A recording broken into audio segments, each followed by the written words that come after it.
우리에게 주신 하나님 말씀 디모데후서 4장 1절에서 5절 말씀입니다. 오늘 우리에게 주신 하나님 말씀을 함께 1절부터 같이 읽도록 하겠습니다.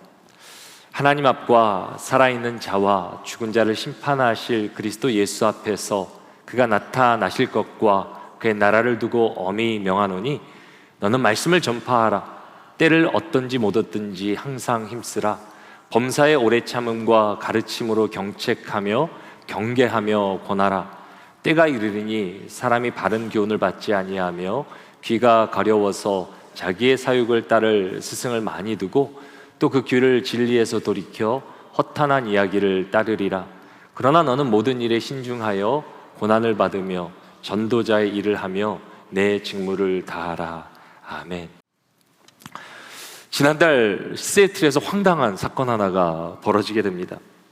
한 여자가 이렇게 운전을 하고 있는데요, 운전을 가다 보니까 철로길을 가게 되는 거예요. 근데 마지막에 결국 철로 정거장까지 들어가서 차가 멈추게 되는 그런 상황이 벌어졌습니다. 그래서 열차 운행이 몇 시간 동안 지연되게 되었습니다. 경찰이 그래서 궁금해서 이유를 묻다 보니 여자가 이렇게 얘기하는 거예요. 그냥 단지 GPS를 따라갔을 뿐이라고. 아무리 GPS를 따라가도 그러지 어떻게 여기까지 올 수 있겠습니까? 이제 조사해봤더니 해당 지역의 GPS 신호가요 잠시 멈추게 돼서 이런 사건이 벌어졌다라고 합니다. 근데 이보다 더 끔찍한 사건도 있었습니다. 폭우가 쏟아진 한날 한 남자가 GPS를 따라가는데 7년 전에 이미 끊어진 다리인데요, 거기로 인도를 받게 되고 거기서 떨어져서 생명을 잃게 되는 그런 사건 또한 있었습니다. 제가 보니까 그 아버지가요 두 어린 자녀의 아버지였더라고요. 얼마나 그 가정은 고통 가운데 처했겠습니까? 얼마나 안타까운 일입니까? 근데 우리는 이와 같은 시대를 살고 있다는 거예요. 이 시대는 영적 GPS가 망가져서 모두가 잃어버린 길을 방향을 잃어버린 채 달려가고 있다는 겁니다. 하나님 말씀이라는 절대 진리를 떠나 각자의 경험과 감정을 의지하며 살아가는 시대가 바로 이 시대입니다. 자기가 어디를 향해 가고 있는지, 그 끝이 멸망의 낭떠러지인지도 모르고 달려가고 있습니다. 우리가 만약에 이 시대의 영적 GPS가 망가졌다는 사실을 안다면 어떻게 해야 됩니까? 멈춰야 되죠. 멈추게 해야 되죠. 그렇지 않으면 모두가 추락해 버릴 것입니다. 그래서 이 시대에 우리가 따라야 할 유일한 영적 GPS는 무엇입니까? 하나님의 말씀만이 우리가 따라 살아야 할 영적 GPS가 됩니다. 오늘 본문이 기록되어 있는 디모데후서는 사도 바울의 서신서 중 가장 마지막이 됩니다. 그러니 유언 같은 당부의 말씀이 담겨져 있는 책이기도 합니다. 바울은 당시 로마에 가장 오래되고 악명 높은 마메르틴이라는 감옥에 수감되어 있었습니다. 네로 황제의 핍박 가운데 쇠사슬에 묵힌 채 깊은 감옥 가운데 고통받고 있었습니다.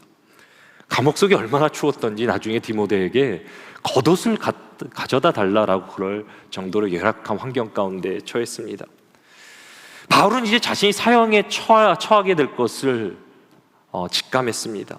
그래서 디모데후서 4장 6절은 이렇게 고백합니다. 전제와 같이 내가 벌써 부어지고 나의 떠날 시각이 가까웠도다. 바울은 자신이 세상을 떠날 시간이 가까이 왔음을 깨닫고 자신이 전제와 같이 부어지길 원한다라고 말합니다.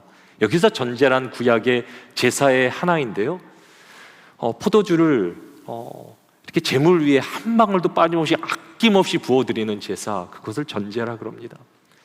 사도 바울은 마지막 순간까지 자신의 생명 한 방울까지도 하나님께 헌신하기를 원한다라고 말하는 것입니다. 왜냐하면 바울에게는 죽음이 끝이 아니었기 때문입니다. 바울은 죽는 순간 하나님 앞에 서게 될 것을 잘 알고 있었습니다. 그래서 오늘 본문에 이렇게 말합니다. 하나님 앞과 살아있는 자와 죽은 자를 심판하실 그리스도 예수 앞에서 그가 나타나실 것과 그의 나라를 두고 엄히 명하노니. 바울은 하나님 앞에 설 것이라 말하며 또 누구 앞에 설 것이라 말합니까? 산 자와 죽은 자를 심판하실 그리스도 예수 앞에 서게 될 것이다. 온 인류를 심판하실 분이 누구십니까? 예수 그리스도이심을 바울은 알았습니다. 그리고 하나님과 예수 그리스도 앞에서 디모데에게 엄하게 명하고 있는 상황이 오늘 본문의 상황입니다. 여기서 엄히 명한다라는 말은 단순한 권유나 부탁이 아닙니다. 디아마르티로마이라는 그런 단어를 사용하는데요, 여기 헬라어 단어는 여기 디아는 무엇을 통과한다라는 말이 되고, 여기 징이다세라는 마르티로마이라는 단어가 있는데 이 두 가지가 합쳐져서 오늘 이렇게 다윗은 사용하고 있습니다. 근데 이 단어가 어떤 의미냐면 법정의 증인을 세워 엄숙하게 맹세시켜 명령한다라는 법정 용어가 됩니다. 그리고 원어의 어순을 보면 이렇게 돼 있는데요, 내가 엄히 명한다, 하나님 앞과 그리스도 앞에서. 그래서 영어로 번역할 땐 이렇게 번역합니다. I charge you in the presence of God and of Christ Jesus. 내가 너에게 엄하게 명한다, 하나님과 그리스도 앞에서 라고 말합니다. 지금 바울의 현재 상황을 고려할 때 오늘 본문이 훨씬 더 잘 이해가 됩니다. 지금 바울은 네로 황제 앞에서 판결을 받게 될 것입니다. 그런데 바울의 시선은 세상 법정이 아닌 어디를 향하고 있습니까? 하늘 법정을 향하고 있습니다. 네로가 자신에게 사형 선고를 내릴 수 있지만 자신의 영혼을 책임지는 것은 이 세상 법정이 아니라 하늘 법정이라는 것입니다. 바울의 영혼은 산자와 죽은 자를 심판하시는 예수 그리스도께 달려 있습니다. 그 최후 심판이 선고될 하늘 법정의 디모데를 지금 증인으로 세우고 있는 것입니다. 최후 심판대 앞에서, 하나님과 예수 그리스도 앞에서 아버지가 아들에게 유언을 남기듯이 바울이 디모데에게 남긴 명령은 무엇입니까? 오늘 본문 2절입니다. 너는 말씀을 전파하라. 때를 얻든지 못 얻든지 항상 힘쓰라. 여기 말씀을 전파하라 라고 나와 있는데요, 이 말씀이랑 단순한 종교나 도덕적 교훈이 아닙니다. 여기서 말씀은 로고스라는 단어가 쓰여지는데요, 우리는 잘 알듯이 요한복음이 로고스를 무엇이라 말합니까? 태초의 말씀, 영원한 말씀, 그 말씀이 육신이 된 우리 가운데 거하신 예수 그리스도라고 우리에게 정확히 말하고 있습니다. 우리는 한 명도 제외 없이 하늘 법정에 서야 합니다. 거룩하시고 완전한 하나님 앞에 우리는 유죄를 선고받은 자들입니다. 우리는 영원한 형벌에 거해야 합니다. 근데 여기서 위대한 반전이 일어납니다. 심판을 피할 길이 딱 하나 생긴 것입니다. 바로 태초의 로고스, 말씀 되시는 예수 그리스도이십니다. 예수 그리스도만 인류를 구원하실 수 있는 오직 구원자이시자 구원의 길이 되십니다. 그래서 때를 얻든지 못 얻든지 예수 그리스도 말씀을 전파해야 된다라는 것이 바울의 마지막 명령입니다. 그래서 우리도 어떤 상황이든지 이 진리의 방향, 예수 그리스도를 이 시대 가운데 보여주어야 합니다. 예수 그리스도가 인류의 구원의 길로 인도할 영원한 진리 되신다는 사실을 오늘 본문은 분명히 밝혀주고 있는데요, 우리 본문 1절을 다시 한번 자세히 한번 살펴보도록 하겠습니다. 여기 이렇게 나와 있습니다. 하나님 앞과 살아있는 자와 죽은 자를 심판하실 그리스도 예수 앞에서 라고 나와 있는데요, 이 구절을 잘 보시면 최후의 심판을 하시는 분이 누구십니까? 산자와 죽은 자를 심판하실 분은 다름 아닌 예수 그리스도라고 말합니다. 우리가 보통 하나님께서 심판하신다, 그리고 잘못 생각하면 성부 하나님께서 심판하신다라고 생각할 수 있는데요, 바울은 분명히 성부 예수 그리스도께서 산자와 죽은 자를 심판하실 것이라 라고 말합니다. 왜냐하면 그분이 우리를 위해서 심판을 대신 받으셨기 때문이에요. 아무런 죄가 없으신 태초의 영원한 말씀 되신 그분께서 우리를 살리기 위해 이 땅에 오셨고요, 우리의 모든 죄값을 십자가에 담당하셨고 우리의 심판을 받으심으로 우리를 구원하셨다. 우리를 의롭게 하셨다 라고 성경은 분명히 말해주고 있습니다. 그래서 그분만이 우리를 심판하실 수 있는 분이 되는 거예요. 이미 우리는 예수 그리스도 안에서 의롭다함을 받았기 때문에 예수 그리스도를 믿으면 우리는 심판이 아니라 영생을 얻게 된다. 그것이 성경의 말씀입니다. 그리고 우리를 구원하시기 위해 고난의 주로 오셨던 예수님은 장차 온 열방을, 민족을, 인류를 심판하시기 위해 영광의 주로 오실 거예요. 그리고 산자와 중자를 심판하신 그분 앞에 온 인류는 한 명도 빠짐없이 서야 합니다. 그때 예수님께 심판하시는 기준은 단 한 가지, 믿음입니다. 예수님 앞에서 그분을 믿고 그분을 아는 자는 심판을 피하게 될 것이고요, 예수 그리스도를 믿지 않고 그분을 모르는 사람은 심판을 받게 될 것입니다.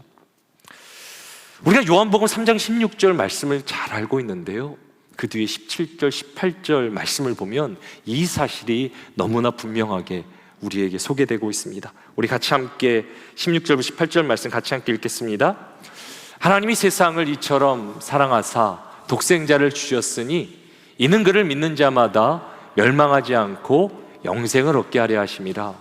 하나님이 그 아들을 세상에 보내신 것은 세상을 심판하려 하심이 아니요 그로 말미암아 세상이 구원을 받게 하려 하심이라. 18절 같이 함께 읽겠습니다. 그를 믿는 자는 심판을 받지 아니하는 것이요 믿지 아니하는 자는 하나님의 독생자의 이름을 믿지 아니함으로 벌써 심판을 받은 것이니라. 아멘. 여러분들 사도 바울의 심정에서 한번 생각해 보시 바랍니다.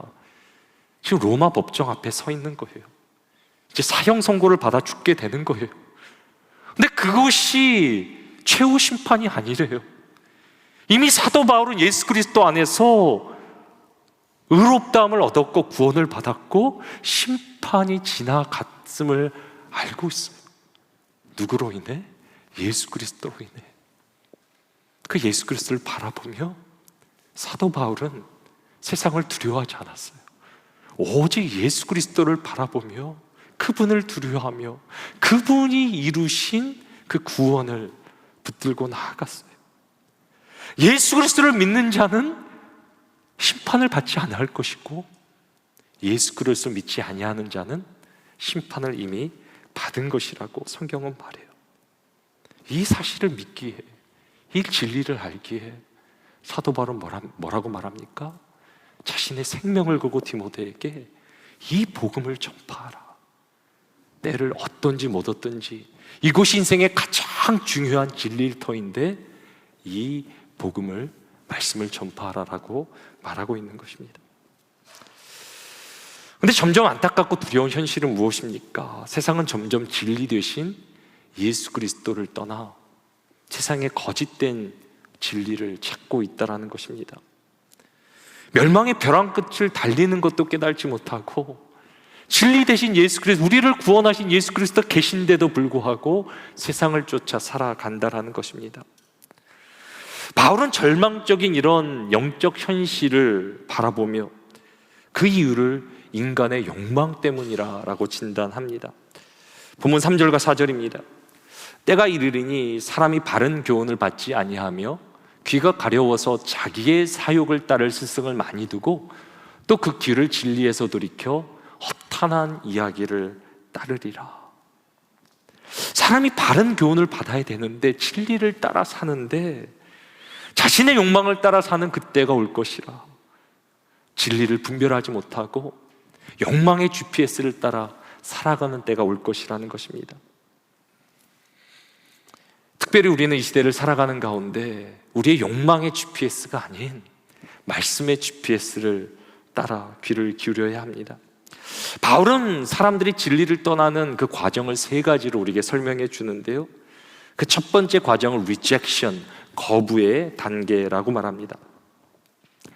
바울은 거부의 단계를 어떻게 설명하고 있습니까? 본문 3절입니다.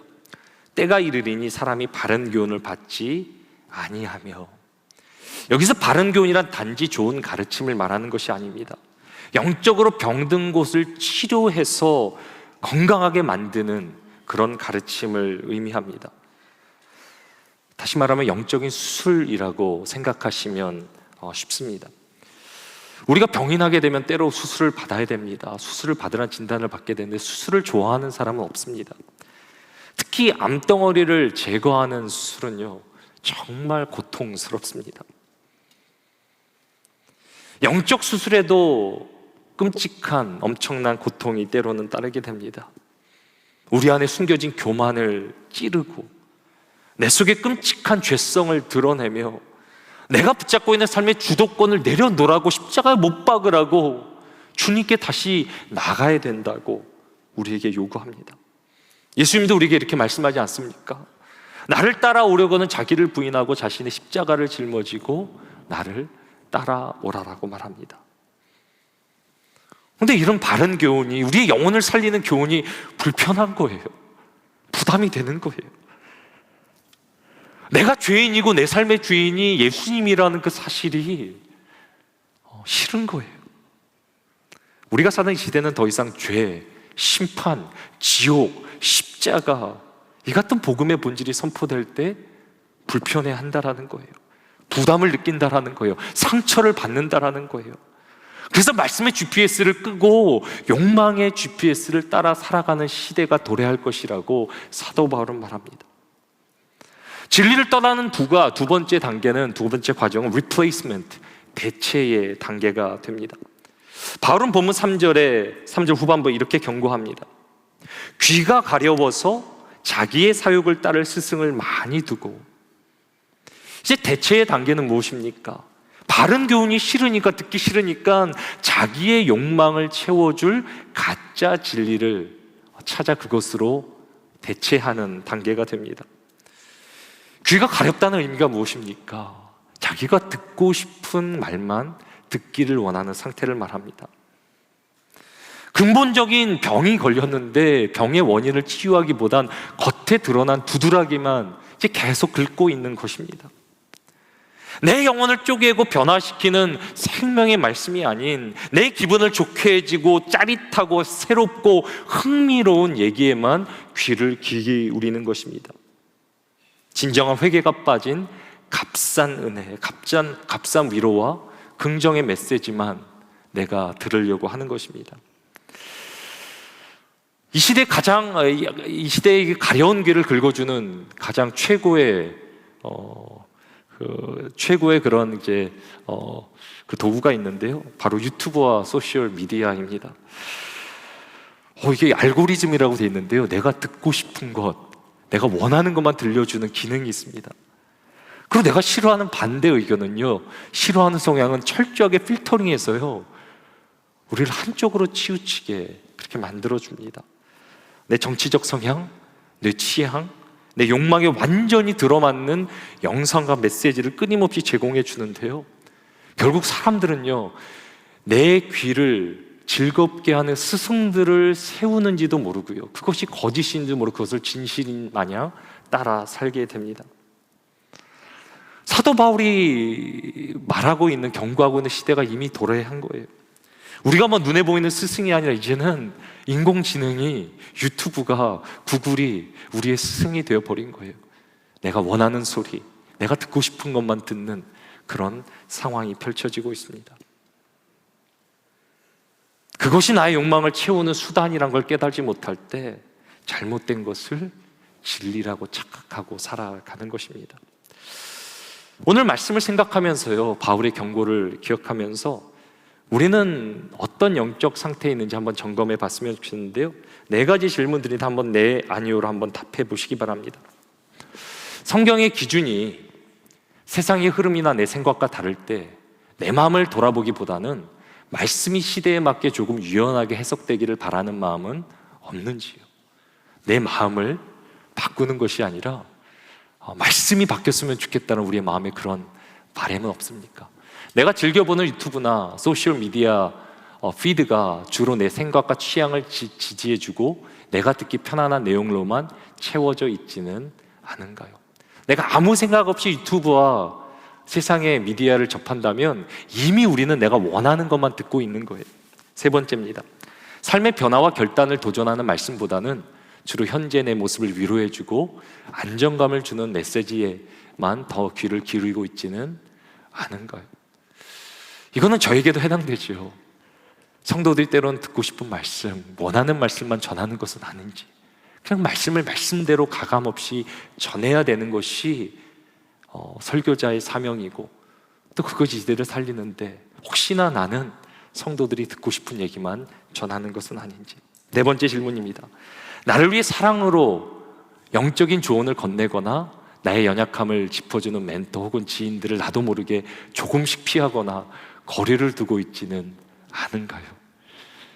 나는 내가 불편한 얘기를 들을 수 있는지, 그것을 때로는 감사함으로 받을 수 있는지, 아니면 다른 사람이 나에 대해서 조금이라도 부정적인 얘기를 할 때 그것을 싫어하고 피하는 나의 모습은 있지 않은지. 제가 이렇게 보니까요, 저도 네 가지의 상당한 부분 포함되고 있음을 제가 깨닫게 됩니다.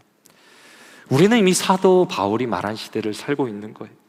바른 교훈을 받기보다는 가려운 귀를 긁어주는 소리를 우리는 더 좋아하는 시대를 살아가고 있습니다. 그러면서 우리는 진리에서 점점 더 멀어져 영적으로 방황하게 될 것이라 사도 바울은 우리를 경고합니다. 진리를 떠난 마지막 세 번째 과정은 방황의 단계입니다. 본문 4절에서 바울은 진리에서 멀어진 결과 이렇게 경고하는데요, 그 귀를 진리에서 돌이켜 허탄한 이야기를 따를 것이다. 여기서 허탄한 이야기로 나온 것이 myth, 신화라는 것입니다. 미트가 무엇입니까? 사실이 아닌 근거 없는 믿음을 의미할 때 myth, 우리는 신화를 말하는데요, 이제 사람들은 말씀의 진리를 떠나 세상의 신화를 따라 살아가게 될 것이다, 그렇게 말합니다. 디모데가 목회했던 에베소 지역에서 가장 유명했던 신화는 아데미 신화였습니다. 아데미가 누구냐면, 그리스 신화를 보면 제우스의 딸이자 아폴론의 쌍둥이 쌍둥이 누나가 되는데요, 아데미는 그리스 신화에 따르면 어머니가 남동생을 출생하는 것을 돕기도 하고 목격했다 그래요. 근데 그 출생하는 게 너무 고통스러워 보이니까 자기는 평생 결혼을 안 하기로 작정을 합니다. 그래서 그때부터 아데미는 순결의 신으로 알려지게 됩니다. 평생 결혼을 안 하는 거예요. 그리고 출산을 돕는 신으로 알려집니다. 이게 그리스 신화의 내용이었어요. 근데 이 신화가 에베소에 오자 이 신화가 180도 변하기 시작해요. 아데미는 더 이상 순결의 신이 아니라 24개 가슴을 가진 다산과 풍요의 신으로 변하게 돼요. 아데미 신에 수천 명의 창기가 있었고요, 이들은 다산과 풍요를 기원하는 음란한 종교 행위를, 의식을 벌이게 됩니다. 결국 인간이 추구하는 신화의 본질이 무엇입니까? 인간의 욕망이 빚어낸 결과라는 거예요. 자신들의 욕망을 채우기 위해서 얼마든지 바꾸고 얼마든지 변하게 할 수 있다는 거예요. 헛된 신화를 만들어 자신들의 욕망을 채우기 위해 따라가는 거예요. 그러니까 그 끝은 멸망일 수밖에 없고 그것을 따르는 사람들은 영적으로 헤맬 수밖에 없는 것입니다. 그렇다면 우리가 살고 있는 이 시대에도 신화라는 것이 존재하겠습니까? 여전히 이 시대에도 특별히 그 신화가 이제 존재하는데요, 우리가 흔히 성공 신화라는 말을 쓰기도 하지 않습니까? 이렇게 살면 성공할 것이라고 말해주는 것입니다. 현대판 신화 중에 가장 이렇게 우리가 잘 아는 것이 부동산 신화라는 것이 있는데요, 여러분 이런 말 들어보셨을 거예요. 부동산은 절대 배신하지 않는다, 다른 거 하면 안 되고 부동산 투자해야 된다, 그것이 남는다라고 이렇게 들어보셨을 거예요. 요즘은 코인 신화라는 것도 있어요. 젊은 세대들 가운데 코인 대박만이 내 인생을 구원해 줄지 오직 소망이다라고 이렇게 믿는 사람들도 있고요. 그리고 최근에 가장 이슈가 된 것이 주식 신화 아닙니까? 주식에 투자해야 된다라는 거예요. 최근에 이게 이슈가 된 게 일론 머스크가 스페이스 X를 이렇게 상장을 했는데 인류 최초로 조만장자가 됐다. 조만장자. 뭐 옛날에 막 백만장자면 우와 우리가 했는데 억만장자도 조만장자, 상상이 되십니까?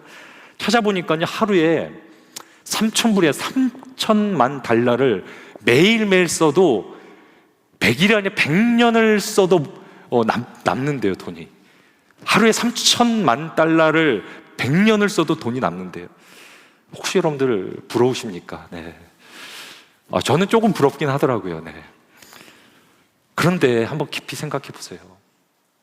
이 부동산 신화가, 코인 신화가, 주식 신화가 우리의 영혼을 정말 보호하고 구원해 줄 거라고 여러분들 정말 믿으십니까?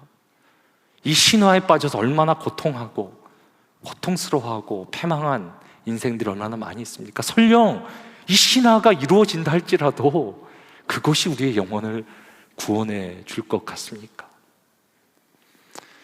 부동산이, 코인이, 주식이 나쁘다고 말하는 게 아니에요. 물질은 다 하나님께 속한 것이고 하나님께 영광을 돌릴 그런 도구가 됩니다. 전 하나님께서 우리 가운데 물질로도 형통케 하시고 하나님께 영광 돌렸으면 좋겠어요. 그러나 이런 세상의 신화가 우리 가운데 이루어진다 할지라도 절대로 우리는 행복할 수 없고요, 세상이 말하는 그런 행복이 이루어지지 않습니다. 이 시대 성공 신화들은 겉으로 화려해 보일지 모르지만 그것들은 우리의 시선을 점점 하나님으로부터 멀어지게 만들게 합니다. 그리고 하나님을 떠난 삶은 결국 방황할 수밖에 없습니다. 그리고 그 끝에 결국은 멸망이라고 성경은 분명히 말해주고 있습니다.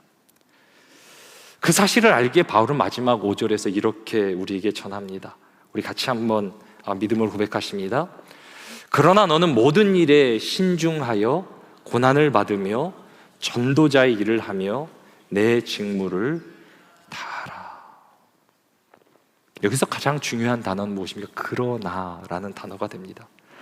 때가 되면 세상은 바른 교훈을 받지 않을 것입니다. 가려운 길을 긁어주는 세상의 소식에 귀 기울일 것입니다. 그리고 거짓 신화를 따라 살아갈 것입니다. 그러나 우리에게 뭐라고 말합니까? 너는 모든 일에 신중하라. 너희는 세상과 달라야 한다 라고 사도 바울은 우리에게 분명히 말해주고 있습니다. 그리고 사도 바울이 우리에게 뭐라고 말합니까? 고난을 두려워하지 않고 복음의 사명을 전하라, 감당하라 라고 말합니다. 그래서 우리는 고난을 두려워하지 말고 복음의 사명을 완주하는 삶을 살아야 합니다. 바울은 이 시대를 살아 우리에게 두 가지를 당부하는데요, 그 첫 번째가 복음을 위해 고난을 받는 것입니다. 여기서 고난을 받는다라는 건 어쩔 수 없이 살다가 고난을 받는 게 아니라 복음을 전하기 위해 내가 고난을 달게, 고난을 스스로 받는 것을, 기꺼이 받는 것을 말합니다. 이번 한 주 우리가 하루 삶을 살아갈 때요, 우리의 삶 가운데 고통이 찾아올지라도 우리는 우리의 욕망의 GPS를 따라 사는 것이 아니라 말씀, 예수 그리스도를 바라보며 그분이 이끌어 주시는 대로 삶을 살아야 됩니다. 이번 한 주 내 욕망의 GPS는 뭐라고 우리에게 말할 거냐면, 편법을 쓰더라도 실적을 올리고 세금을 줄이고 이득을 취하라고 우리에게 유혹할 것입니다. 하지만 말씀의 GPS는 뭐라고 우리를 인도합니까? 정직한 삶을 살기 위해 때로는 정직이라는 고통을 너희가 감수해야 된다라고 가르칩니다. 또 욕망의 GPS는 나에게 상처 준 사람을 미워하고 나를 힘들게 한 사람에게 복수하라라고 세상은 욕망의 GPS는 말하는데요, 말씀의 GPS는 뭐라고 말합니까? 그런 나의 자아, 나의 생각, 나의 감정을 십자가에 못 박아라. 나를 용서하신, 용납하신 예수 그리스도를 바라보며 그 사람을 용서하고 사랑하라라고 말합니다. 내 욕망의 GPS는 피곤한 하루의 끝에 나에게 만족을 줄 세상의 미디어에 내 삶을 던지라라고 말하는데요, 하지만 말씀의 GPS는 무엇입니까? 나의 간지러움을 긁어주는 그 세상의 소리를 끊어버리고 멈추고 하나님의 음성에 귀를 기울이라 라고 말씀의 GPS는 우리에게 말해주고 있습니다. 이번 한 주 우리는 정말 길을 잃어버린 세상 가운데 살아가게 될 것인데요, 욕망의 GPS를 따라가느냐, 말씀의 GPS를 따라가느냐, 사도 바울은 우리에게 그 말씀을 따라 살라라고 우리에게 말해주고 있습니다. 세상과 다르게 거룩함을 지키는 두 번째 방법은 무엇입니까? 그 복음의 직무를 다 하는 것입니다. 여기 복음의 직무를 다 한다라는 원어의 의미는 컵이 가득 차 넘치는 상태를 말합니다. 우리가 복음을 증거하고 복음의 삶을 살아가는 게 그저 마지못해 할 수 없어 하는 것이 아니라 그것을 완전하게 완수하는 삶을 살아가라라고 사도 바울은 말해주고 있는 것입니다. 바울은 본문 2절에서 복음의 직무를 다하기 위해 세 가지 구체적인 방법을 우리에게 제시합니다. 디모데 4장 2절입니다. 너는 말씀을 전파하라. 때를 얻든지 못 얻든지 항상 힘쓰라. 범사의 오래 참음과 가르침으로 경책하며 경계하며 권하라 라고 말하는데, 마지막에 경책하며 경계하며 권하라 세 가지를 우리에게 말해주고 있습니다. 먼저는 우리가 복음의 직무를 감당하기 위해 reprove, 경책해야 합니다. 경책이란 잘못된 것을 잘못되었다라고 말해주는 것입니다. 세상의 거짓말에 속고 있는 영혼들을 말씀의 진리 가운데 인도하는 것입니다. 우리가 사는 세상은요, 더 이상 잘못을 잘못이라고 말해주면 안 돼요. 모든 사람이 하는 것이 맞다라고 말하고요, 네 생각대로, 판단대로, 감정대로 살아가라 그렇게 말합니다. 근데 성경은 절대 그렇게 말하고 있지 않아요. 우리가 정말 예수 그리스도를 믿는다면, 그 진리를 믿는다면, 서로를 사랑한다면 잘못된 것은 잘못된 것이라고 말해줄 수 있는 것, 그것이 진짜 사랑입니다. 그리고 여기서 중요한 것이 무엇이냐면, 상대방이 왜 그런 삶을 살아가는가, 그 삶을 깊이 공감해 주는 것입니다. 그저 잘못된 것을 드러내는 것이 아니라 그 사람을 정말 이해하고 사랑하고 아끼는 마음에서 그 잘못된 것을 말해 주는 것입니다. 그리고 내 생각 경험을 나눌 수도 있지만요, 하나님의 말씀을 전함으로 성령이 직접 그 사람에게 말씀하도록 돕는 것, 그것이 우리가 복음의 사명을 감당하는 삶이 됩니다. 두 번째는 조금 더 센데요, rebuke, 경계하는 것입니다. 야단치라는 거예요. 경계란 세상에 깊이 빠진, 세상의 늪에 빠진 사람이 있다면 엄하게 경고해 주는 것입니다. 우리 주변에 이런 분들 계시잖아요. 잘못된 선택으로 세상에 빠져 살아가는 사람들, 나쁜 습관을 갖고 있는 사람들, 세상의 헛된 신화에 빠져서 헤어나가지 못하는 사람들. 세상은 뭐라고 말해요? 신경 쓰지 말라고, 너나 잘하라고 말하는데, 사도 바울은 그렇게 말하고 있지 않아요. 그들에게 경계하라, 그들에게 경고해 주라라고 말합니다. 우리는 그 영혼을 진심으로 사랑하며 애써주는 마음으로 위험한 상태를 알려주어야 돼요. 경고해 줘야 돼요. 때로는 야단을 쳐 주어야 돼요. 여기서 중요한 것은 그 사람을 그저 정죄하려거나 가르치려는 태도가 아니라 그 영혼을 살리려는 그 마음, 중보하는 마음, 그것을 우리가 회복해야 된다는 것입니다. 그리고 마지막에는 exhort, 권하는 것입니다. 우리가 때로는 사람들에게 이렇게 위로도 주고 야단도 치고 여러 가지 우리가 할 수 있지만, 거기서 넘어 영혼을 유일하게 살릴 수 있는 예수 그리스도를 실제적으로 직접적으로 전하라는 거예요. 마음이 열린 사람들에게 우리가 인간적으로 여러 가지 방법을 할 수 있지만, 영원한 생명을 주는 것, 그 사람의 영혼을 변화시킨 것은 오직 하나밖에 없어요. 예수 그리스도의 복음밖에 없어요. 예수 그리스도의 복음을 전하라는 거예요. 길을 잃은 시대에 오직 길이요 진리요 생명 되시는 분은 예수 그리스도예요. 우리가 때로 우리 자녀들, 우리 주위 사람들에게 좋은 얘기 해줄 수 있어요. 좋은 경험 말해줄 수 있어요. 그러나 정작 예수 그리스도를 말해주지 않는다면 절대 그 영혼은 변화되지 않아요. 우리는 이 시대 가운데 진리 대신 예수 그리스도를 정확하게 분명하게 전해야 된다라고 사도 바울은 생명을 걸고 말하고 있는 거예요. 제가 두려운 것이 있어요.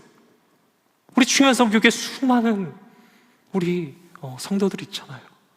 근데 어느 순간 그리스도 앞에 서야 될 것인데, 산자와 죽은 자를 심판하시는 그놈 앞에 어느 순간 서야 될 터인데, 그분 앞에서 내가 그분을 모른다라고 고백하는 성도가 있다면 어떡하겠습니까? 하나님께서 저를 책망하시지 않겠습니까? 우리의 자녀들, 우리의 사랑하는 구역원들이 마지막 그 순간 그리스도 앞에 나아가 그분을 모른다라고 얘기하면 어떻게 되겠습니까? 이제까지 평생 살았던 것, 20년, 30년, 40년 교회 다닌 거 헛수고인 거잖아요. 그리스도를 믿지 않고 알지 못한다면 우리의 인생은 헛살은 것 아닙니까?